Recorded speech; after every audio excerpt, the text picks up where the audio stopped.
क्या करना चाहिए जब हमारा मन विचलित हो।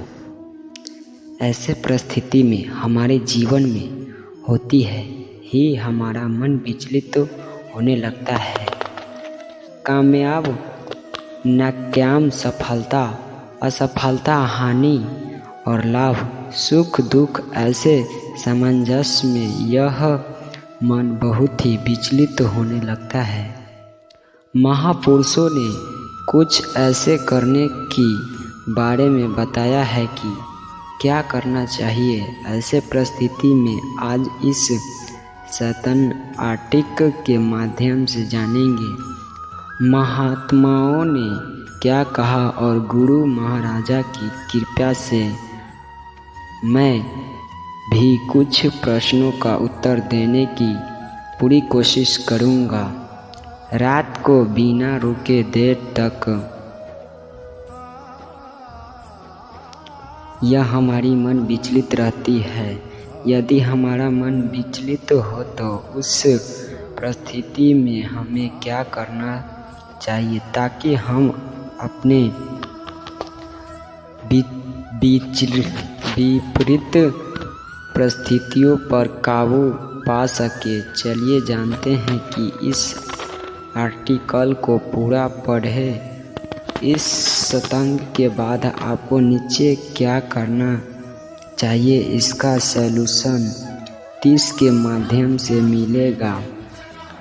आप पोस्ट की पूरा पढ़ें। यह पोस्ट बहुत ही मददगार होने वाली है। यदि आप अध्यापित छोड़कर चले जाएंगे तो बात को नहीं समझ पाएंगे। तो चलिए आगे चलते हैं। यह क्या शब्द है आपको प्रदान करता है वह करना चाहिए। यह आपके लिए एक दिशा है। अब आपको यह निश्चित करना है कि क्या करना सही है या गलत। तो बस ही पर हमारा मन विचलित होने लगता है।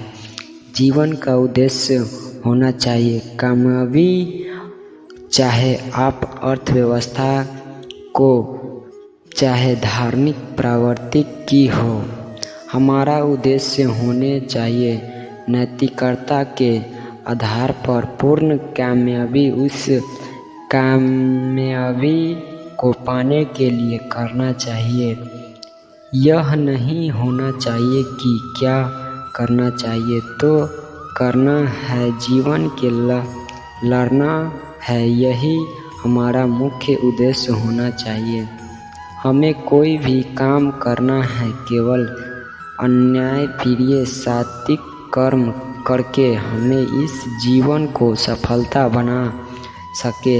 हमें नेगेटिव की तरफ नहीं जाना चाहिए। हमें सकारात्मक ऊर्जा के साथ अच्छे विचारों और संस्कारों को पाने के लिए करना चाहिए।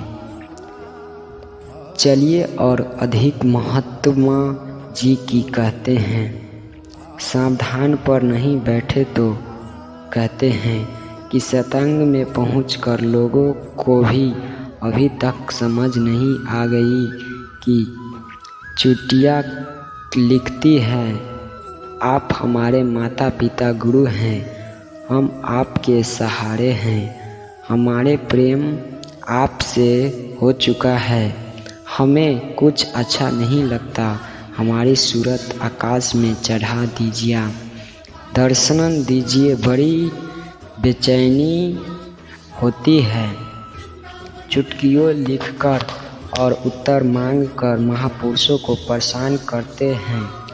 जो रास्ता दया करके 2 घंटा साधन बताया है, इसमें इनका मन 15 मिनट की नहीं लगता और बैठने भी नहीं है। जब उनके पास जावे और कहें कि आप सावधान पर नहीं बैठते तो कहते हैं कि बहुत ही गर्मी लगती है। पहले 15 मिनट में बैठ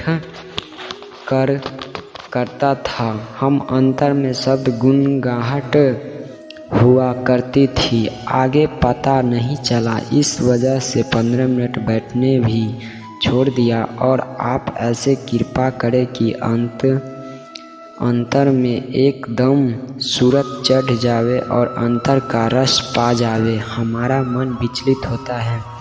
साफ उत्तर में समझाया जाता है कि जब तुम्हें उपदेश मिल गया है और उपदेश देते हैं, वक्त कहा जाता था कि आपको 24 घंटे में से 3 घंटा प्रारंभ में देना होगा। इसी प्रकार से यदि तुम साधन करते हो तो अंतर द्वारा बैठते रहे तो जरूरी है कि अंतर का अनुभव होने लगेगा और रस भी मिलने लगेगा। परंतु गुरु शब्द का उल्लंघन करते हुए कुछ भी वक्त साधन में न दिया और गुरु के पास दया मांगते हैं। इस प्रकार इंद्रिय द्वारा पर दया नहीं पहुंचनी जाती है। दया का घाटन अंतर में आँखों के ऊपर सूरत इस घटना को इसी आश्रय से तज्ञ चुकी है। इससे अस्थाई रस मन और सूरत को भी नहीं मिलता। हमारा मन स्त्रियों में लग रहा था। हमारा मन को बच्चे पैदा हमने किए हैं उसमें लग रहा था। हमारा मन अपने रिश्तेदारों में लग रहा था। हमारा मन जाति प्रबंधन में साथ बंधा रहता था। हमारा मन अपने अर्थ स्वार्थ के लिए कितना मेहनत करता है, इन सब के साथ हमारा प्यारा रहता है। हम अपने बच्चों के लिए सब कुछ खर्च करते हैं। हर महीने में उनकी सारी ज़रूरतियों को पूरी लगन से साथ करते हैं। किसी प्रकार के उनको कष्ट नहीं होने पाए। तभी लगाया मन भी लगाया धनी भी लगाया समय खर्च की जो मूल्यवान चीज़ है वह सब तो हमें इन्हीं साथ खर्च किया। जब हम विचार करते हैं कि जो मूल्यांकन स्वयं थी वह तो यहाँ इस पर्व में लगा दी गई कौन सी स्वयं जो आपने गुरु को सेवा में खर्च किया। चैतन्य रोशनी चाहे तो हमें क्या करना चाहिए? गुरु का प्यार तुम्हारी सेवा में बनेगी। जब तक तुम गुरु की सेवा करते रहोगे जब तक गुरु का प्यार तुम पे नहीं पहुँचेगा। और जा चुका गुरु अपनी चेतना धारे जिसमें रोशनी और उनकी तुम्हारी सेवा में पहुँचेगी। जितना ध्यान गुरु की ओर तुम्हारा होगा उतना ही ध्यान गुरु का तुम्हारे प्यार से रूप में प्रवेश होगा। प्रथम में सेवा में गुरु प्यार बनाता है। यदि हमें गुरु के प्यार की चैतन्य रोशनी चाहते हैं तो हमें क्या करना चाहिए? यदि हमारे 5 बच्चे हैं तो 6 बच्चे मान लेना होगा। जितना प्यारा 5वें हिस्से में आवेगा उतना ही प्यारा हमको सब गुरु के साथ करना होगा और 5वां हिस्सा की सेवा भी करनी होगी। गुरु की सेवा में मोह कर्म हो जाए और अंधकार नष्ट होगा। वैरव गुरु की सेवा अंधकार अज्ञान नष्ट नहीं हो सकता। और हमको पता चलता है कि स्त्रियों के बच्चों व कुटुंब की सेवा करने के क्या मिलता है। इनकी सेवा से आत्म रोशनी हमें मिलती है।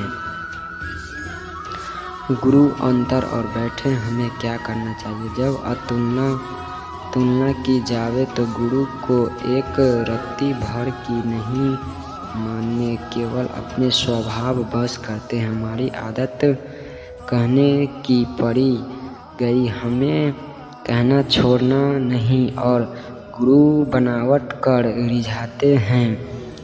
आत्मा रोशनी की पिता पाकर यदि तुम उनकी सेवा से आत्मा रोशनी पर न सके तो आप अफसोई रहेंगे। गुरु के अंतर में बैठे रहोगे। तुम गुरु के दरवाजे पर नहीं जाते हो, अफरोज की इतनी प्रसंग सुनाया कि अंतर में चलो और द्वारा पर ही बैठ जाओ। पर एक नहीं सुना, तुम्हें आँखों के दरवाजे पर बैठने होगा। उसी दरवाजे पर गुरु अपनी रोशनी की देर लेकर खड़ा रहते हैं और उनको बुला कर रहा है।